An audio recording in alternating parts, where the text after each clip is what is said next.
Hello and welcome to the first session of the CFD Master Class by SimScale. I'm very happy to see so many participants today in the first session of our brand new workshop concept. And actually, before we start to dive in our today's topic, I would just like to make sure that everybody can hear me. So guys, in the case, I think that's maybe not the first workshop you're joining, you can hear me. There is a button on the application we use to deliver this webinar called Raise Your Hand. Please click this button. And oh, looks good. I already see some hands, so it seems like everybody can hear me loud and clearly. Great. In the case, if for example, for any reason the audio quality should drop during this webinar, or you get in trouble with your sound driver, or for any other reason, you can also use our toll-free audio service number. That means that you hear or listen to the what I'm saying via your phone, and for this you just have to dial one of these toll-free numbers and enter the access code 604590112.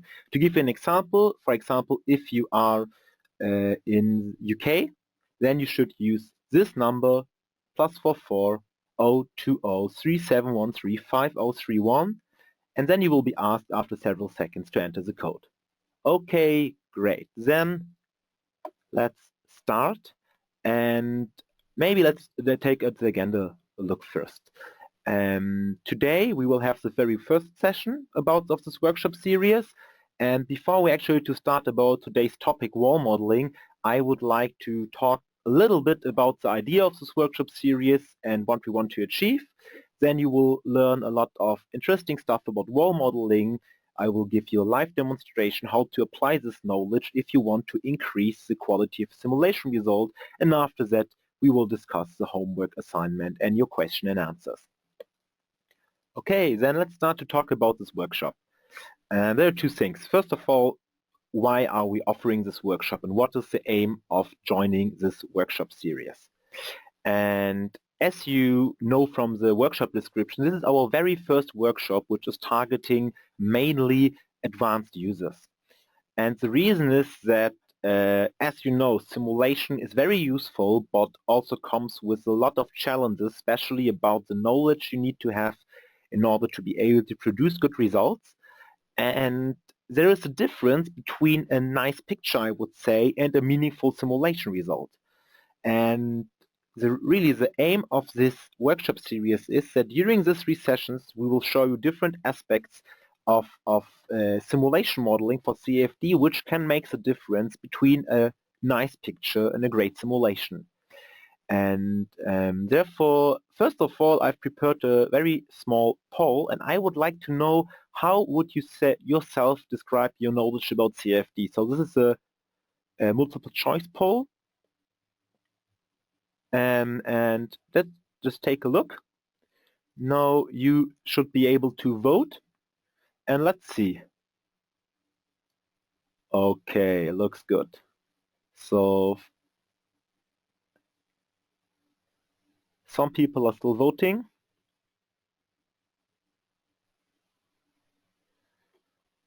Okay, it seems like everybody has nearly voted, so I will close this poll in several seconds.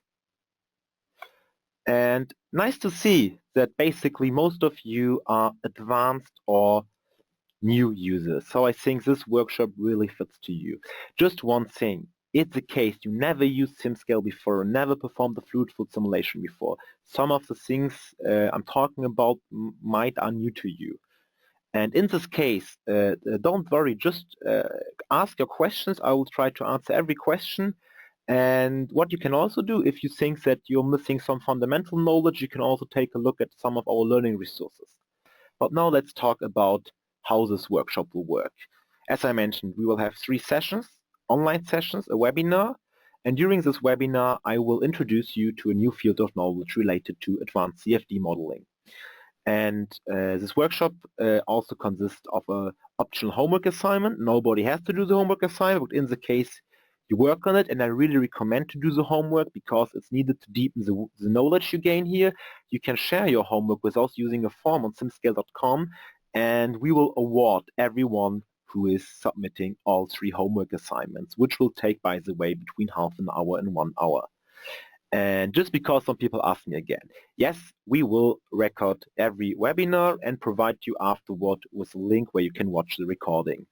Nevertheless, if you can make it, I would for sure appreciate to see as much participant as possible in the sessions, because it also gives you the opportunity to ask a question and allows us to have a, let's say, more interactive environment for learning and teaching. And if you need help with your homework, if you have questions, we have a very nice forum. I will show it later to you how you can access this forum, and there you will get support, for example. And in the case you have trouble with setting up your simulation, you can also use this forum. And if you want to learn more about topics which are not covered here or deepen knowledge, you can also for sure reach out to me, and I can try to recommend some interesting resources to you. And we also have a lot of old existing workshop and webinars and training materials which you can access for free on the SimScale website. Okay, and now let's start to talk about today's topic. Today we will talk about wall modeling. And I can imagine that most of you never heard about this word. And to understand what it describes and why it is so important, I would say let's take a look a little bit at the fundamentals of fluid mechanics. And therefore, you should take a look at my screen. Wait. No, you should see everything. Oh, wait. Sorry, wrong monitor. Great. Okay. And what you can see here is a very simplified sketch. Just imagine we have a uniform free flow coming from the left side and then hitting this infinite flat plate. What will happen? If you don't know so much about fluid dynamics, there's one thing you know. The fluid or the flow, the airstream will flow over the plate. But there is a very important question. This arrows here representing the velocity. So the length of this vector is the magnitude of the velocity at this point, and the direction is the direction of the velocity magnitude. And what you can see here, this is how this profile will look. Before we hit the plate, we have a uniform profile, and as soon as we hit the plate, we get this like parabolic looking profile. What does it mean? It means that flow velocity is changing drastically if you go down to the near of the surface. And if you take an exact look, you can really see that it's even not linear, it's, as I mentioned, parabolic.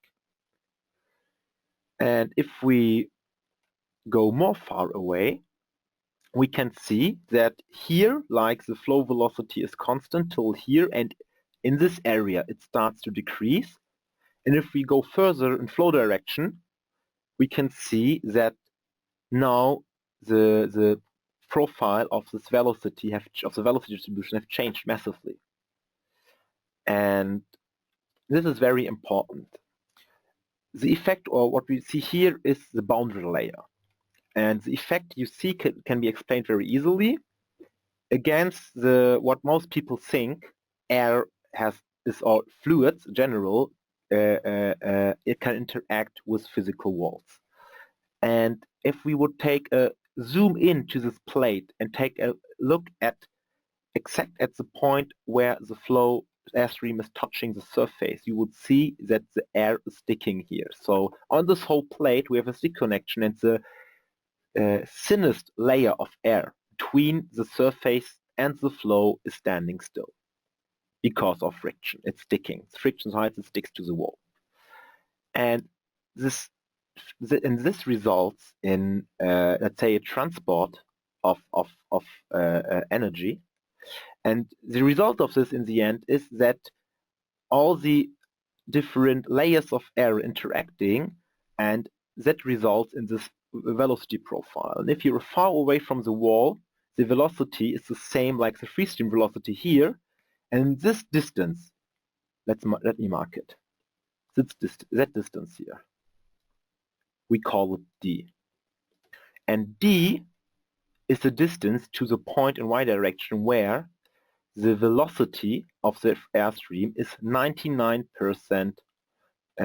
of the free stream velocity. So boundary layer, that's what we define.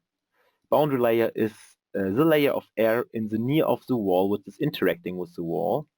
The boundary layer you can find there, or it's defined like where u is smaller or equal 0.99 of UO.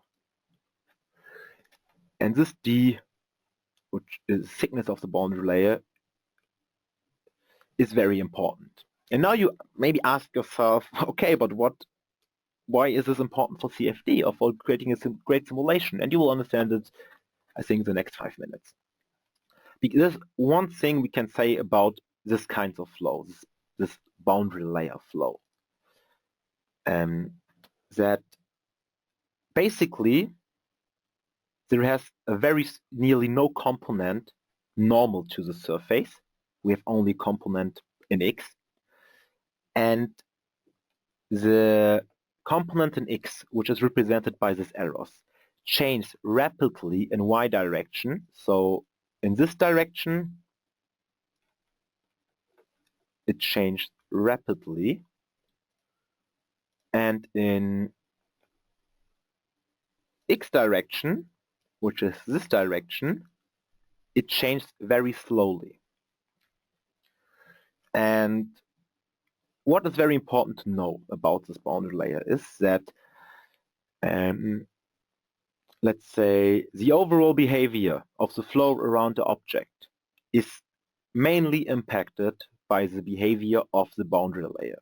And therefore, it's very important to, first of all, understand what is happening there, and secondly, to set up a simulation in a way that the physics which are happening inside this boundary layer are represented correctly.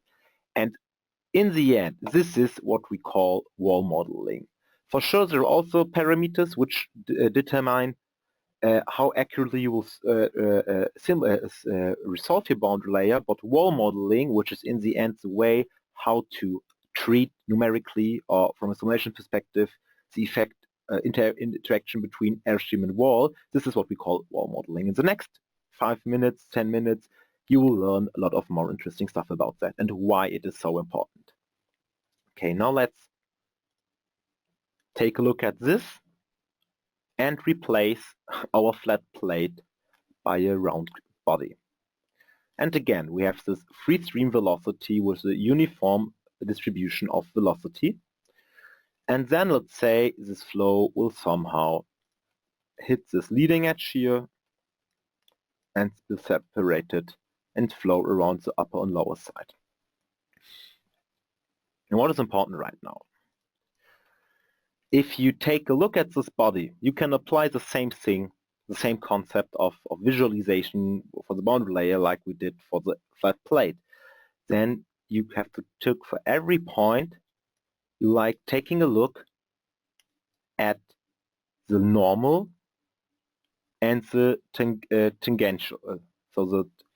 And here you can, in the end, apply the same thing. So even here you can like draw a velocity profile.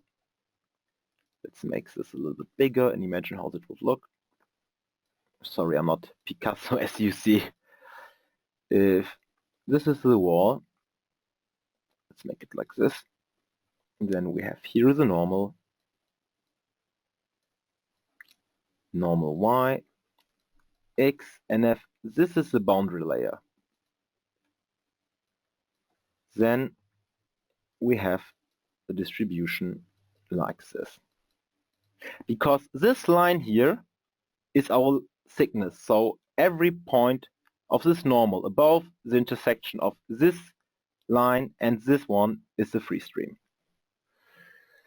And so this concept I showed you about the boundary layer and how to visualize the boundary layer can be applied to any body, not only, or to anything, not only to, even to bodies, for example, in persons, but you can apply it on every object you want.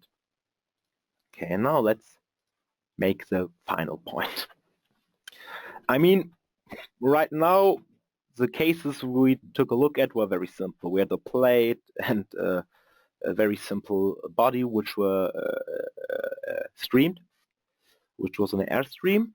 But as you know, flow can also separate, because my main assumption at the beginning was that the layer which is nearest to the wall of air sticks to the wall. But as we all know, because we have maybe sawn it, flow can also separate from a body. What happens, for example, on an airplane when we call it, when it's starting too slow or landing too fast?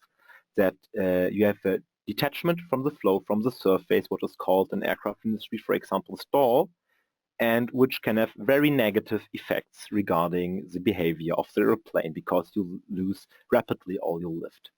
And you may ask yourself, not only what is the flow separation, but why is the flow separation happening? And I mean, what we all can imagine somehow is that if we have a channel, a flow channel, with a step looking like this, and the flow is coming from here, it will look like this. And then I will have a flow separation here and maybe a vortex here. But if I don't have a step, what can be another reason why flow is separating? That is what we want to take a look on right now. Again, let's take a simple body which has a free stream coming from here with a uniform distribution of velocity. And if we now take a look, for example, at the boundary layer profile, it will look, for example, here, it will look like that. And here, at the point where it separates, it looks like that. And you ask yourself right now, what is happening here? And that's very important to understand, so please listen carefully. As you know from the previous slides, if I go in flow direction, x direction, I also have a change of the velocity, which is slower, not so rapidly. And what's happening exactly in this change is that because of the friction, which is becoming larger and larger, the velocity in the near of the wall becomes smaller and smaller, what you can see here. And when, at some point, it can happen that it's so low, the energy of the flow, that it cannot follow anymore the pressure gradient on the surface, and it starts to separate. And the separation, you can see it in the boundary layer profile, because suddenly what happened in the end is that the direction of the flow changed in the opposite direction. This is what we call a recirculation, what you would see here. And so based on if a flow separates from a wall or not is depending on the boundary layer. And maybe now you begin to understand why wall modeling is important. I need wall modeling, or correct wall modeling means that everything what is happening inside the boundary layer is modeled somehow correctly, and that we have the very accurate velocity profiles in the end for all the points here, which are near to reality. And if I have wrong information about, or wrong results about what is happening in the boundary layer, even if this is very small, it's maybe 5 or 6 millimeters or thinner, if I have wrong information there or wrong results, that means I have wrong velocity profiles, and that means I get a wrong separation point, and that in addition means I get a complete wrong result. And that is maybe a good example for what a lot of people call butterfly effect. A small change in the boundary layer can impact the whole overall flow structure. And that's the reason why it's so important. Okay, there's a question by Levy. He said he didn't understand yet why the flow separates. Too little friction or too much friction? Okay, let's take a deeper look at that again. Levy, as you know, in this area here in the near of the wall, the air is in friction with the wall, and the air layers are in friction with themselves. And as more I go in this direction, as more energy was dissipated from the boundary layer, so to let's say to friction, to heat or other things. And what happens is that your flow velocity in this low area of the boundary layer becomes smaller and smaller, as you can see here and here, because of the friction. And what happens then is that the energy of your flow, which is equal, the kinetic energy of the boundary layer is somehow equal to this velocity, is not high enough to run against the pressure gradient, and then the pressure gradient changes, the flow separates, and the velocity profile goes to the different direction, as you can see here. Here we have separation. The flow the flow is recirculating.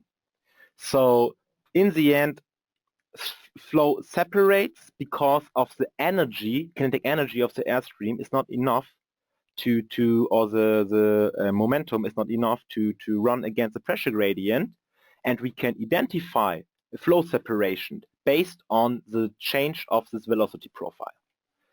And in the end, what I wanted to tell you with that is that we need to predict what is happening or how the velocity profile in the boundary layer is changing very accurately, because if we have wrong information or wrong results about that, it will happen that it will impact also all the other stuff what you want to calculate. And therefore, I would just want to underline why that is so important.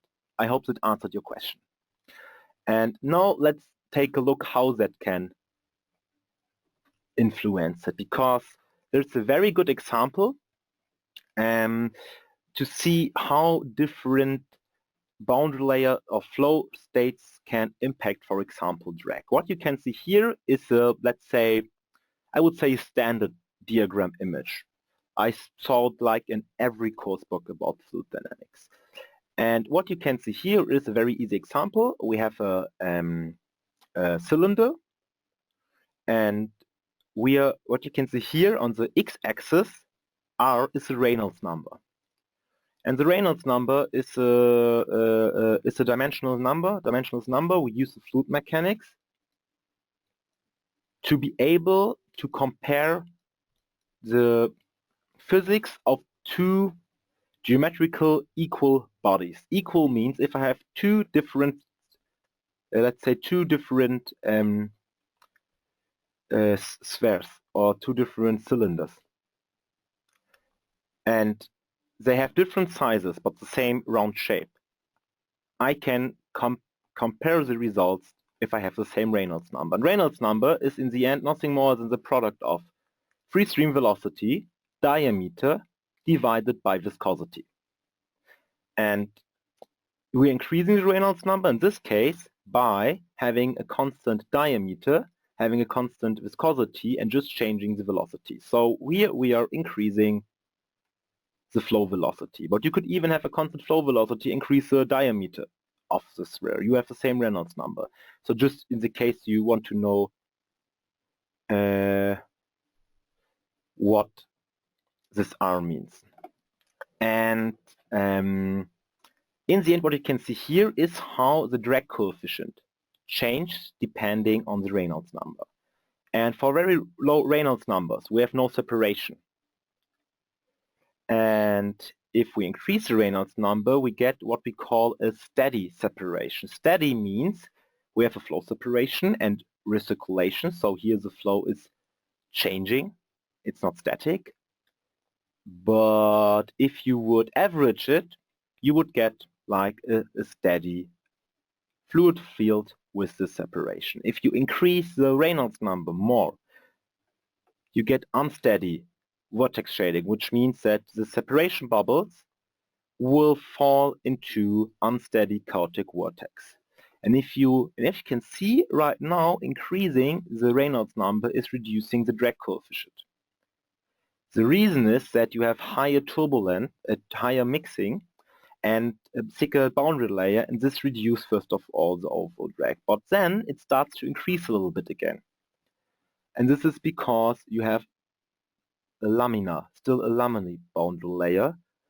And if you increase it more, it drops suddenly.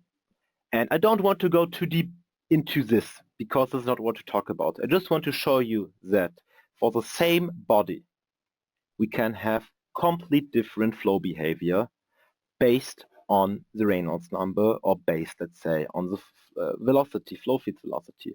And this means that we cannot use the same setup for a cylinder. We have to use the right setup which is matching with the flow condition of the cylinder. And this is an example for different flow condition of a cylinder.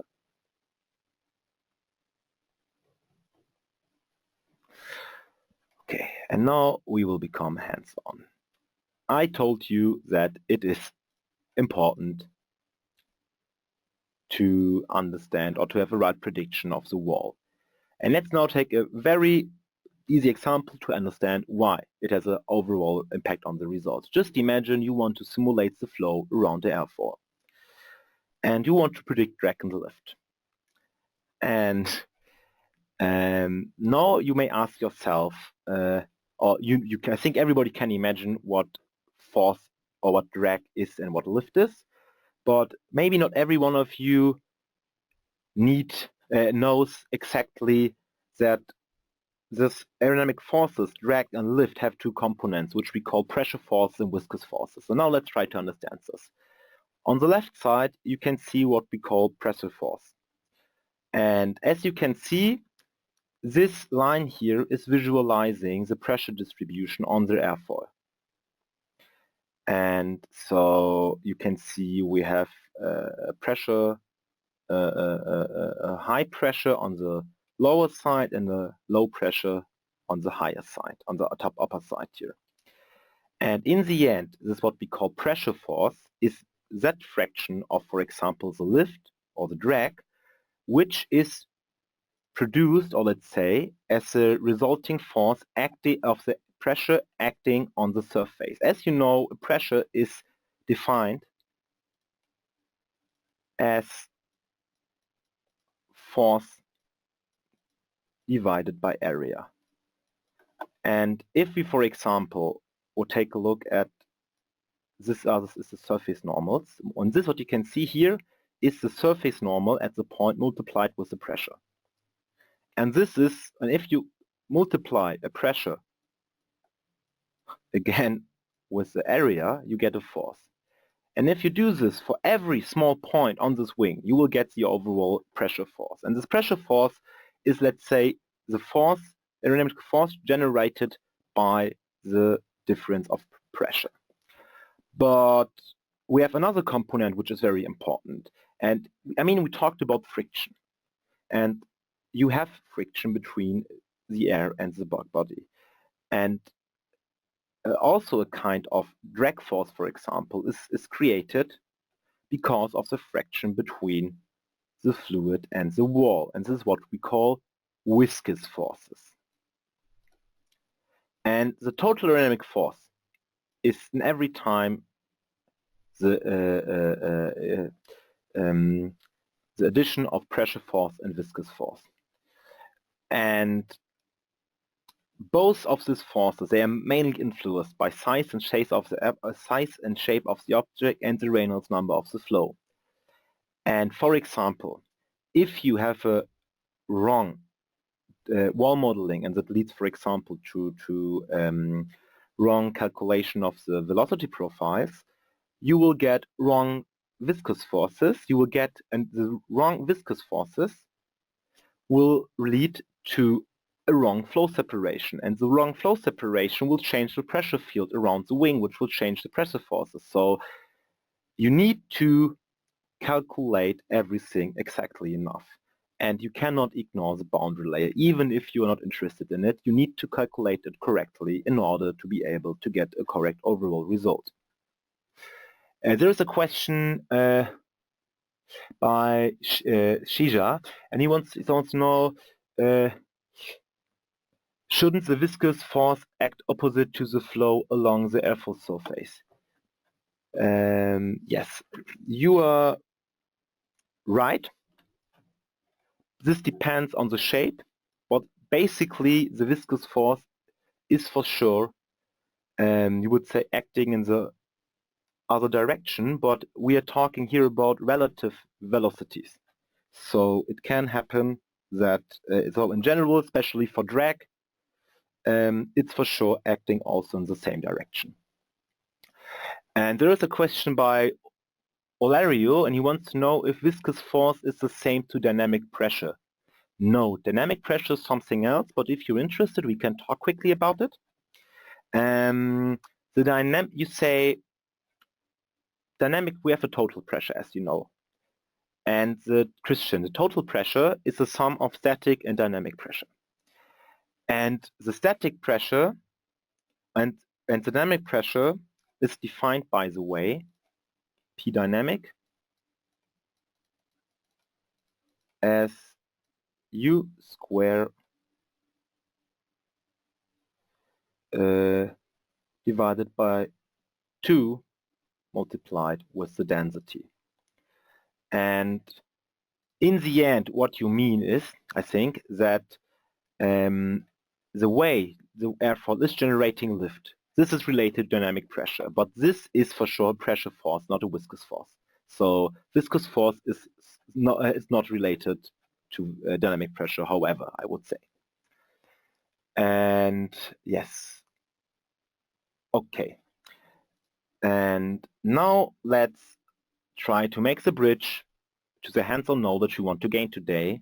And let's imagine we want to create a CFD simulation. As you know, the first step in creating a CFD simulation is to create a mesh. Why? CFD is based on the so-called, or most of the CFD solvers are based on the so-called Navier-Stokes equation. This is an equation, a parabolic differential equation, a partial differential equation, which is in theory describing how air or how moved fluid will behave. But what it is, the problem with it is that we cannot solve this equation analytically, and therefore we need what we call a mesh. So we define cells, define our fluid flow volume into small cells, and inside of each cells we calculate only the physical quantity. So a simulation result is in the end is finite. It's not infinite. We have a finite number of informations, and in the first step of a simulation we have to decide where we want to save, store, calculate which informations. And now if you take a look, for example, at this plate, we want to create a numerical mesh. Let's take a look at the velocity profile. As you know, we have a high change of this profile in a normal direction, but a small change in flow direction. And therefore, it is much smarter to use flat cells, which allows us to have solve the high gradient in y direction accurately without spending unnecessarily cells to solve a non-existing gradient in flow direction. And for wall modeling, basically, it's about making sure that the mesh you use is fine enough to resolve the gradients we want to compute in an accurate way. And every time, and that's the important thing with wall modeling, when you want to model a wall, you have to make sure that you have the right cell height here, the right resolution to resolve the boundary layer properly. And generally there's a rule, or you should use so-called layer elements, flat elements. Usually we have elements which are hexaedric and uniform, and that will help us to save cells. And now let's understand why we use this flat cells. Okay. And this is really, in the end, the essence of our today's workshop, and after that we will together apply this knowledge. As you know, the boundary layer is characterized by its velocity profile. And this velocity profile is especially for regions in the very near of the wall changing drastically and rapidly. And like more than 100 years ago, some scientists one of them you maybe heard a lot of, Schlichting, who is like the godfather of boundary layer theory, tried to understand what is happening there. And they found something very interesting out. In this diagram chart here, you can see two things.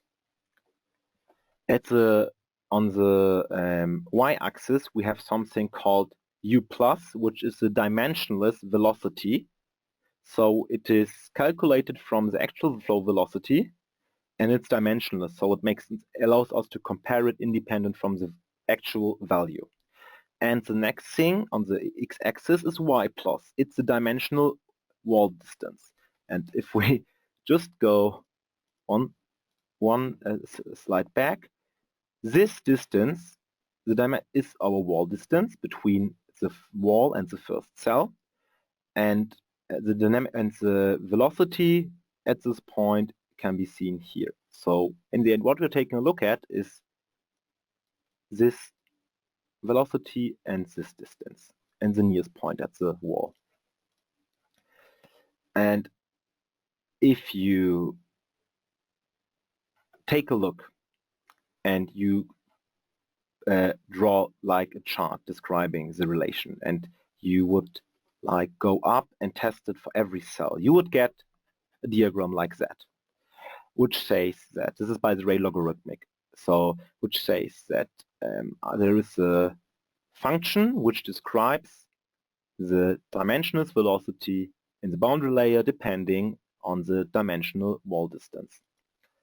And this is very important, because in the end, this profile, this law of wall, is describing the velocity profile that we want to compute. And the overall profile is looking like that. It's this red line. And if we take a look, we can divide this curve into 3 curves which are overlaid. Yes, and here we can see that in this area, in the very near to the wall, we can use just a logarithmic function to represent how it acts, and just from starting from buffer layer and log law region inner layer, I don't have a linear dependency. And now just let's think, because some people ask, is that the famous y+? Yes, exactly, this is the famous y+, what a lot of people are struggling with. I know a lot of explanation, but basically it's very easy. Y+ describes just the dimensionless, let's say, ratio between your velocity profile and your element height in the near of this wall. And if you take a look at this diagram, it will lead you to an idea. Instead of modeling this whole viscous sublayer here in this area, let me try to mark it here, instead of really calculate it and resolve it numerically, I can just use a velocity profile instead, a function I know, and put the whole viscous sublayer, the whole distance of the boundary layer here into one single cell. And that means I need less cells and less computational effort. And basically, that allows us to make sure the wall was modeled correct, and we save as many cells as possible. And in the end, these are the two concepts you have when it comes to wall modeling. One option is to need a so-called the law of wall and the wall model, which means that you not calculate the boundary layer, but use a velocity profile to calculate it. And if you don't do that, you need y+ of 1, because otherwise you will get wrong results. And I think that's obvious. I hope everybody got it. If not, just write a question.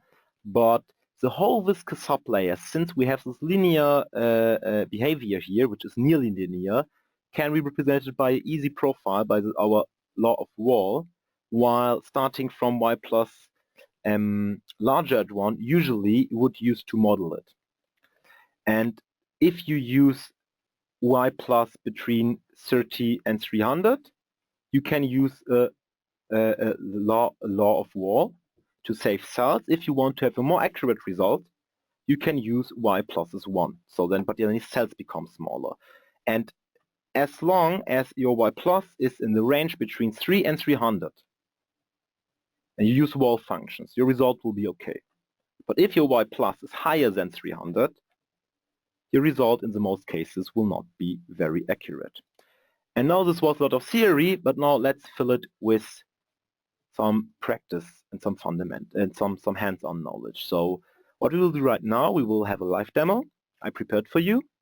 And first of all, what you can see here is a simulation project I prepared. And it's a simulation of flow around an airfoil. We have this geometry, this is our airfoil geometry. And I've prepared everything. And to make it crisp and short, the results of this simulation are wrong. And the reason why they're wrong is that we have not the correct wall modeling. And first of all, let's take a look how this simulation was generated. And then I will tell you what you would have to change to get the right results. First of all, let's take a look at the results, why they are wrong. Here we can see the forces. And right now here, let me turn off all the forces with a 0. You can see the pressure force or the pressure force of the lift. Here is the pressure force of the drag, and here is the viscous force of lift and drag. And these values are wrong. I know it because we know we have we took a look at the practical test at a wind tunnel measurement where we get different results. And if we now take a look at the simulation, we will see why it is wrong.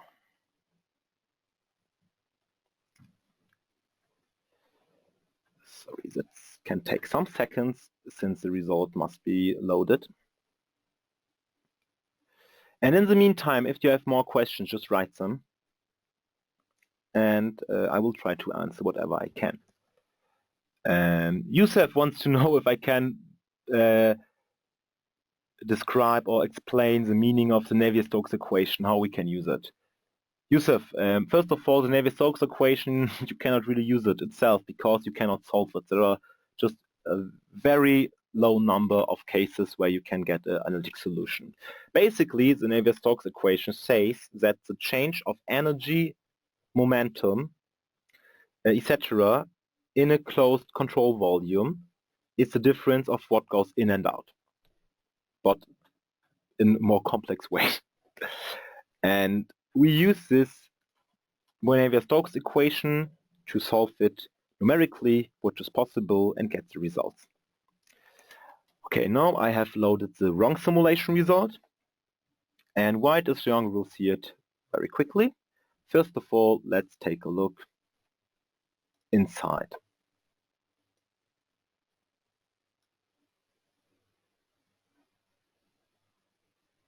Now I'm creating a slice, and I will create it in that direction.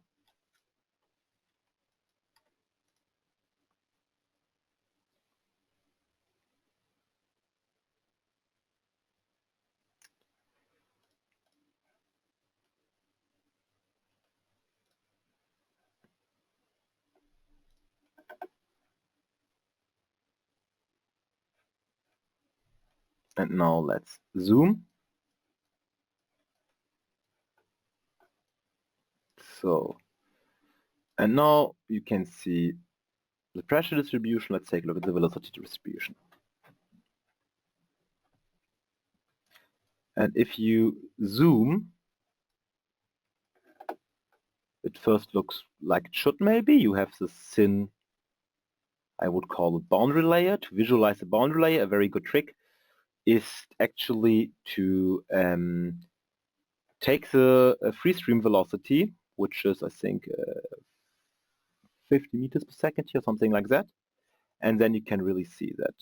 And what you can see right now is that here we have something looking very strange. The flow is coming from this side, and if you take a look here, the boundary layer has here like steps, which is not physically realistic and makes absolute no sense, because that would mean that the flow is jumping.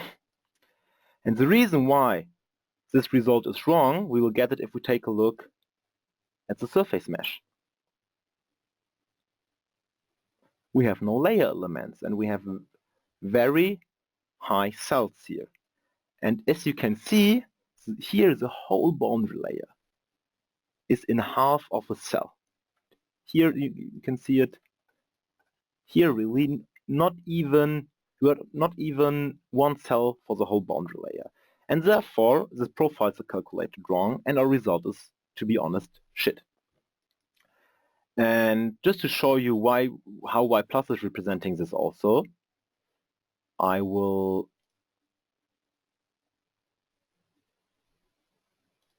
now take a look at the y plus value together with you. And just take a second to add the results since it's a very big mesh.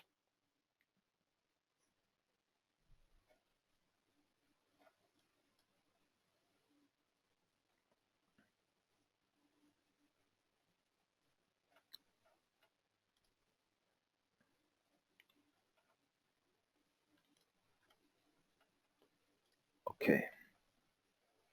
Now let's take a look at the y plus distribution on the surface of the wing.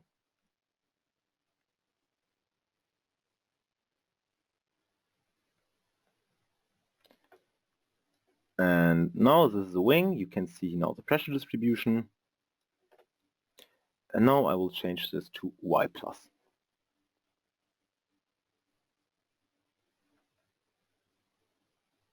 And here you can see that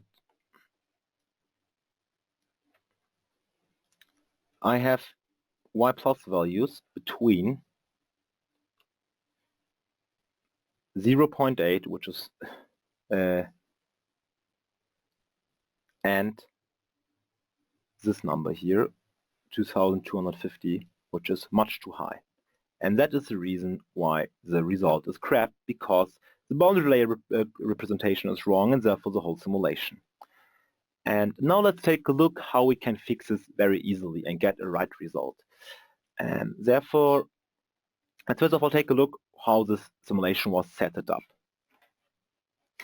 First of all, here what you can see, some things went really right. We used different refinement boxes to refine the flow around the wing and the mesh around the ring, especially at the leading and the trailing edge. And you can see here we created different cylinders, refinement zones here, and also used a high resolution for the surface mesh on the wing. But the only way to now decrease y plus is to make this mesh massively more fine, or to use layer elements. And that is what I will do right now. So I will copy this mesh,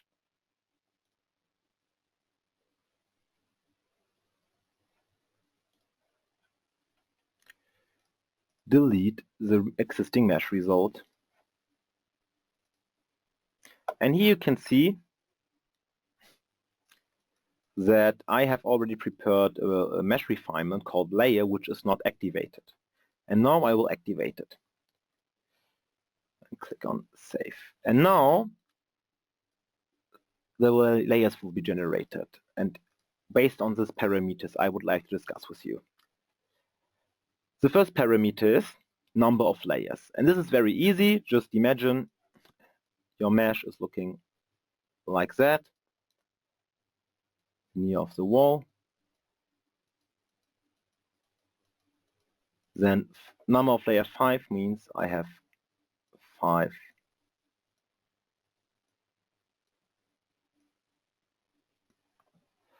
2, 3, 4, 5 layers of flat cells. There are 3 other parameters. And next one is expansion ratio. And that is very important because layers will not look like that. It would also make no sense. Layers have to grow for 2 reasons. First of all, to have a good interface between the causal mesh outside the layers, it's a finer mesh here, and also for numerical reasons and therefore we have the second parameter which describes the expansion ratio. That means that the first layer or the second layer is 2% higher than the third. So it will not look like this, but more like that. 1, 2, 3, 4, 5. This is controlled by expansion ratio. And the final layer thickness is the thickness of the final layer. And the minimal thickness is the minimal thickness you want allowed for this layer. And based on these 4 parameters, SimScale is calculating everything else automatically. And in the end, there are 2 ways to calculate this parameter. First way is just to play around with these parameters, take a look at y+, and make, for example, expansion ratio smaller or minimal thickness smaller if y+ is too high, and larger if it's too small. Another way is to calculate the right height, and therefore are some good calculators, and I will later on provide you with an Excel sheet where you can calculate these parameters yourself. Okay, and it's just enough to add these layers and restart the mesh operation, and then we will get exactly the same mesh, but we will have additional layers. So I will click here on Start, and in the meantime I will try to answer some questions. Zaid wants to know what is the significance of taking dimensionless velocity and dimensionless wall distance. The reason, Zaid, for this is that you won't see this dependency if you not look at the dimensionless values. So you need to dimensionalize velocity and wall distance in order to see the correlation between 2 values. Then there's a second question by Fabio. If there are not too many inputs, yes, and you're right. Basically, if we take a look, these 3 are on our inputs, and this is like a limit, a lower limit. What is the minimum thickness for the lowest cell? So if you have minimum thickness 0.001, this is not referring to the actual height of the lowest cell, but to the minimum height it can reach. I hope this answered your question, Fabio, but you're a smart guy. You really saw about it. And I've started now the simulate meshing job. And guys, by the way, because you asked a lot of questions, don't get demotivated because you think you don't understand something or you have not hear about this or that. We are here to learn, and the main aim of this workshop series is that everybody who wants to learn CFD should learn CFD. So in the case you don't understand something, you can rewatch the recording or just write your question in the chat window, or also ask your question in the forum. And there is the next good question by Gail, and to be honest, it would be the next thing I want to talk about. You may ask yourself, what is the unit of these parameters? And usually on SimScale you can see the unit in brackets behind, and here you see nothing. The reason is this is our relative values.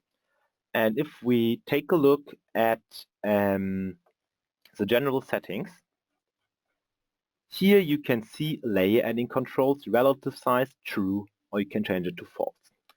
True means that all our, let's say, distances we're giving here are relative values which are calculated based on the local cell size. To give you an example, let's take a look at the previous mesh. And here you can see that the mesh is basically finer here at the leading edge than here in the middle. And relative means that all these values are calculated based for every surface cell on the cell size itself.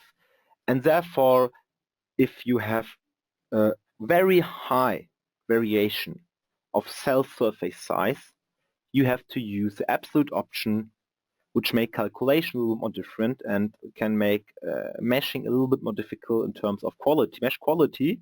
But for examples like that, you can also use relative size, and then everything will be adapted automatically. But we will take a deeper look at that. Okay. Then guys are asking so many questions. Okay. I will answer now the question which I think makes sense to answer them right now, and otherwise in 10 minutes we'll talk about the other question.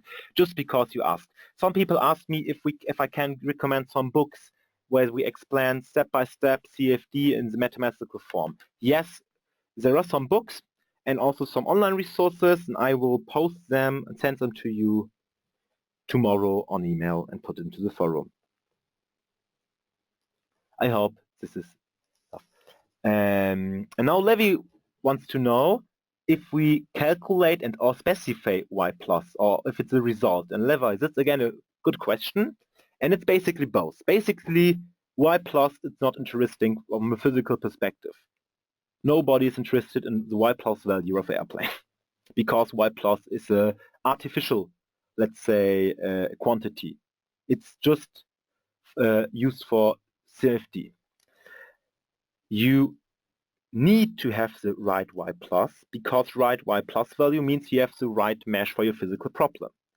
And therefore, we calculate y plus in order to know if our mesh is good or not. Then there's the next question by Gerasimos. He wants to know how we know before designing the mesh, constructing the mesh, if it's too big for sim scale, because you get out of memory error, because it was too much refinement, and how he can know before starting the job. Well, first of all, this is something related for sure experience, but you will very quickly get a good, let's say, feeling for the right general mesh size. Generally speaking, we support up to 70, 80 million cells, which is a lot. This wing has 4 million cells, and at the aerospace workshop where we did the whole airplane, it was 7 million cells. Sometimes when you get an out-of-memory error, the reason is that you choose the wrong number of cores. Because if you have, for example, 16 cores, you have only half of the memory which you can allocate. But yes, and Bar wants to know if we can follow the steps for our own project. Yes, for sure. And later on, I will show you. We will also provide you with a step-to-step tutorial for what I'm doing here. So just listen. You don't have to take any notes. Everything I'm doing here, you will get for this step-by-step documentation. Okay. And since the mesh generation takes some time, let's switch to a project state where I've already created the mesh.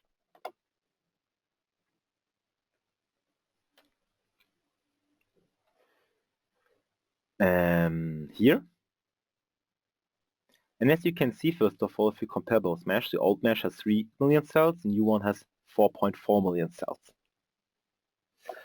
And let's now take a look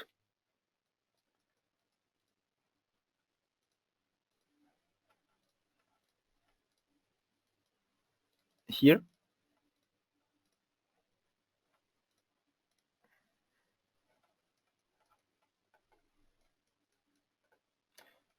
And sorry.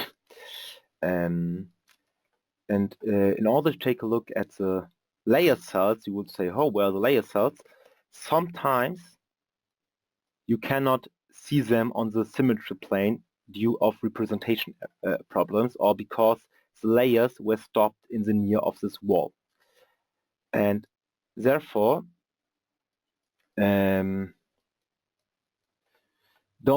worry if you, for some reason, cannot see them every time. But in this case, I use the right settings, and therefore, here we go, and you can see the layers which were generated here. And as you can see, especially here, because we used a relative definition, the layers where the surface mesh gets coarser, the layer also gets higher overall. But that is okay, as we will see later on. And now the next step is to create a simulation, and we can exactly use the same setup. So let me switch to a third project, which you can see here, which I've prepared. And basically what I will do right now is to show you how to quickly copy the simulation setup. So let's go back to this project with the meshes. You go in Simulation Designer, and instead of creating the simulation from scratch, you just can take an existing simulation, duplicate it, and change the mesh and adapt the things. But this is described in the step-by-step instructions. Let's now take a look at the simulation results. And here we have the simulation, the same setup, besides the layers, the same mesh. And now let's take a look at the result. First of all, let's compare both simulation runs. And for example, what I will do right now, switch to the post-processor since the simulation was finished, and take a look at the forces.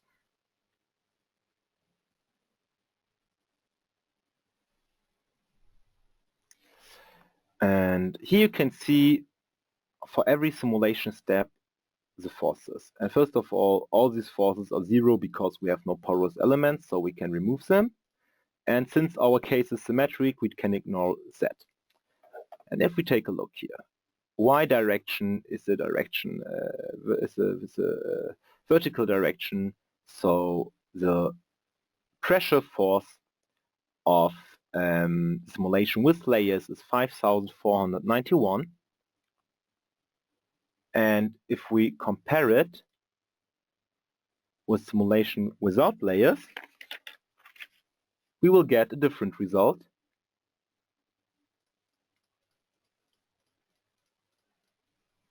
Here it is 5,774. And this is quite a huge difference. I mean, we talk about 300 or 250 newtons in the end. And this just because a different way of modeling the layer. And the reason, for example, here you can also understand the effect. Without layers, we have a higher lift because our flow separation is occurring later. And oh, I see I got a question by Marco. Marco wants to know how I can estimate the number of iterations to get a convergent solution. I mean, if it's converged, you can see it, for example, based on the forces or on your convergence plot here.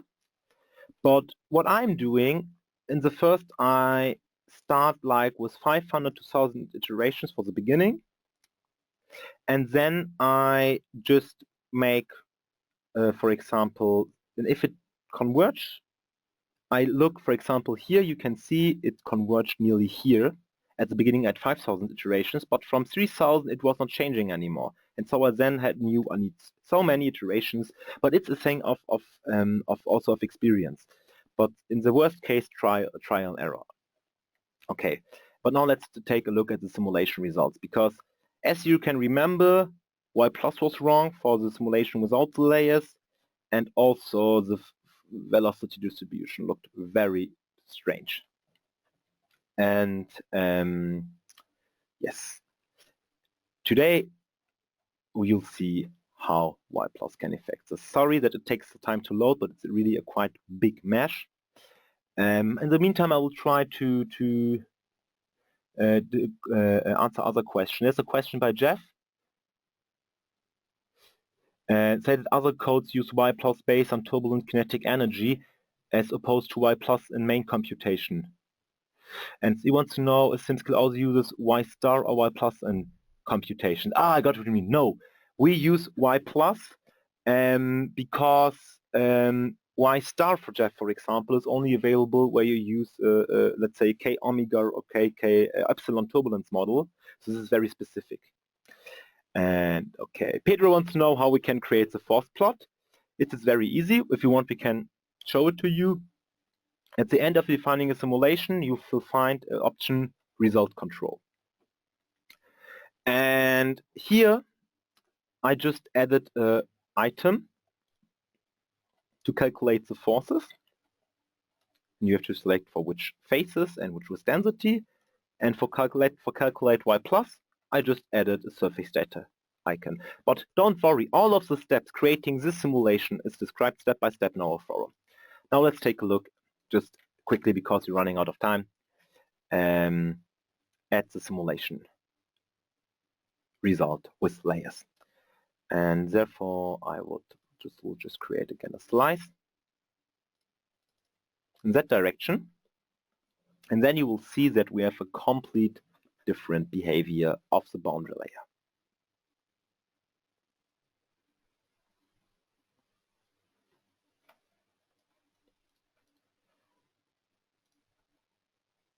For example, here, I prepared it, it's maybe faster because we're running out of time, guys. Here you can see that with layers, we don't have the steps. But without layers, we get here we get the steps then. Okay, but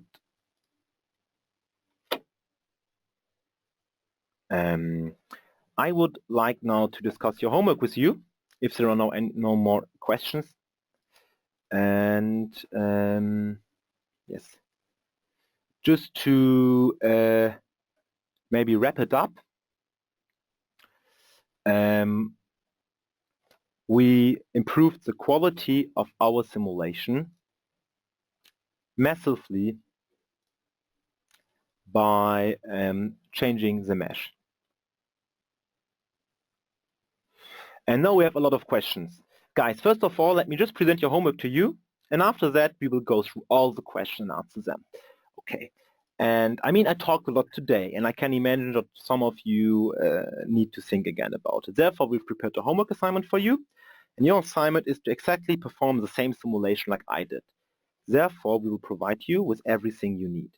So, for example, we have a step-by-step tutorial on our SimScale forum, which will be available in the next minutes. And there you have a link where you can import a project, including the geometry. And there you have really detailed instruction how to generate both meshes, how to generate the setup later on, and even how to analyze and compare the results. And everybody can, do this homework for free. And if you do the homework, you can submit it using a form. I will provide also here in the forum. And submitting 3 homeworks will qualify you for certification of participation, as well as a voucher for free professional training. And so I will send you, by the way, you will also find on our website, simscale.com/CFD Master Class. You will also find, for example, you can also find other workshops. Here, CFD Master Workshop. And from tomorrow, you will find here link to the recording of the session, to the tutorial, and to the form to submit your homework. And then we can maybe just do one final thing, because you asked for it. People want to know how much is y plus in the last simulation. So let's take a look at the last simulation. First of all, take a look again at the velocity profile in that direction.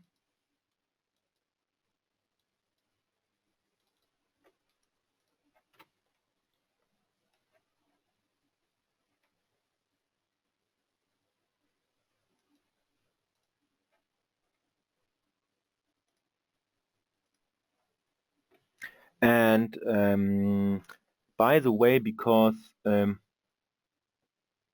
Ben asked if we can talk about the difference between wall function and turbulence modeling. Ben, right now I have no plans for that session, but since you seem to be interested in it, I can think about integrating the second session. In the other case, Ben, we have a workshop, the last Auravia workshop was dedicated about turbulence modeling. So I would also suggest you can take a look at that. And if there is something you want to talk about during this masterclass, just send me an email, and based on this feedback, we will try to cover everything which you want to learn about. First of all, now we can see our slides.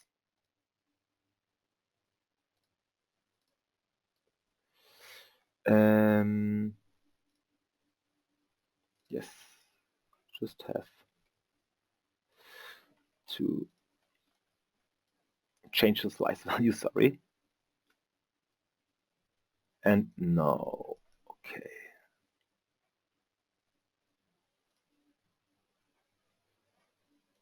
Change it to velocity first.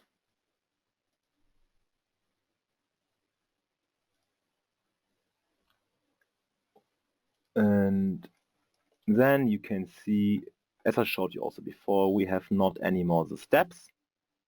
And one reason is, for example, that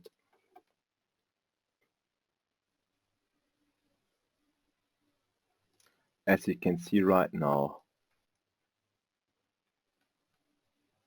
the mesh is much more finer in normal direction. And if you want to take a look at y plus, no problem, we can also do that too. I will just change the representation, and we'll take a look at the surface distribution of y plus. So I'm not taking a look at the only solid.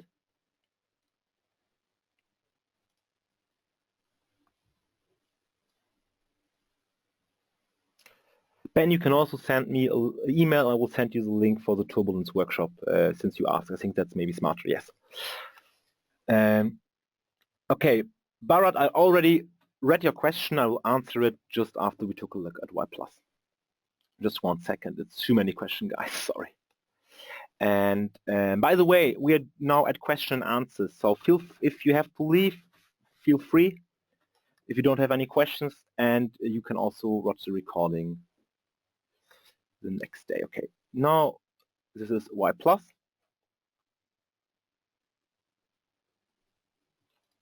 And you can see it is mainly between 1.12 and 300, which is fine. It's not if you have 1 or 2 cells with a y plus like here, which is like too high. It's not perfect, but okay. In the end, it's a compromise every time. Okay. And now let's talk about the remaining questions.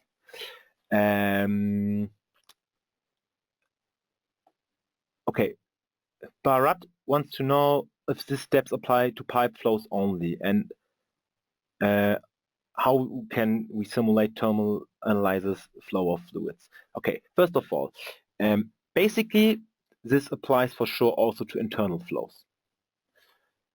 The only region where you should never put layer elements are inlets and outlets.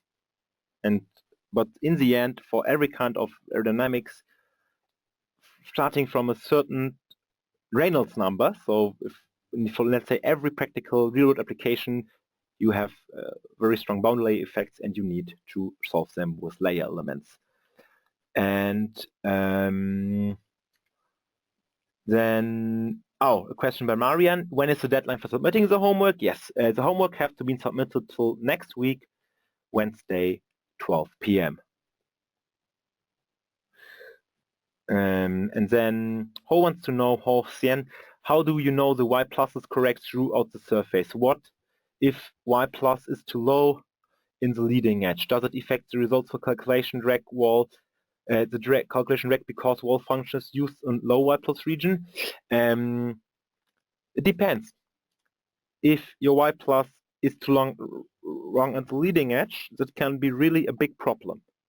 But generally, as long as, let's say, the main part of your simulation of your y plus is in range, it should be okay. Raoul wants to know what is the effect of too low y plus for internal flows generally. Y plus cannot be too low, because if your y plus is smaller than 1 and you use what we call a Noah wall function, then it's okay, because, you know, to take it, given a very easy example, the accuracy of a straight cannot be increased by adding more points to describe it. You know what I mean? And it's the same with y plus. Once you have y plus 1, it's the accuracy you need in the end. And making it lower will not really help, because the physical models we are using to describe the wall are not designed for y plus smaller than 1. Mark wants to know where you should upload the screenshots. You don't have to upload any screenshots. To submit the homework, you just have to send us your project, share our project with you. This is described in the step-by-step tutorial too. And what we would like, and everybody's invited to do that, play around with the simulation. If you have ideas, write it. This forum post here, it is not only to deliver the, you know, it's not about deliver the tutorial for you. We want really that you can use it as an interactive environment to discuss and learn. So if you see something in the homework you will think it's interesting, like to discuss, just post it here and we will have a great discussion. Okay, and then is the next question by Raoul.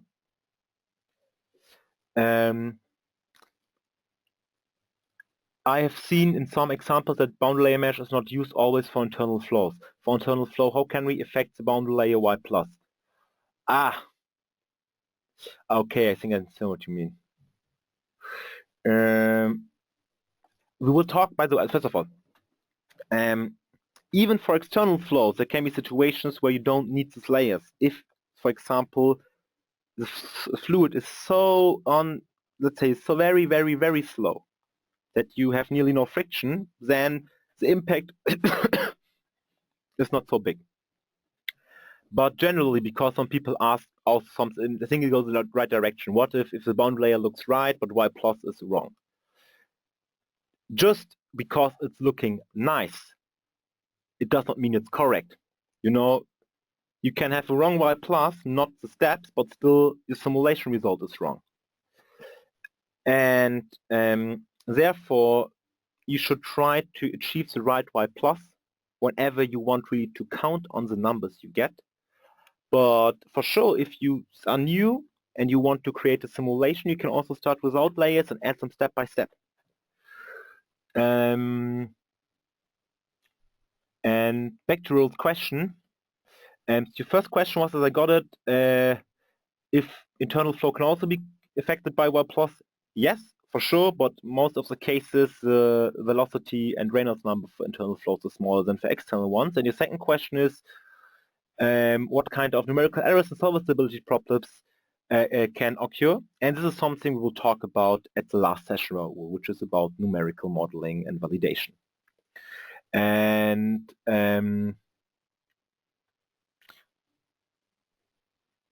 Ahmed wants to know that y plus was 1 at the leading edge and between 30 and 300 at the rest, and if it's a problem. No, Ahmed, that's not a problem. It would be a problem if we would need, instead of non-wall functions, because then only for the leading edge the calculation would be right. But what is happening here is that we in the end wasted too much cells at the leading edge. But it's better than having two less cells and too high y plus at anywhere else at the simulation. Mohammed wants to know if there any reading source for y plus range for different applications.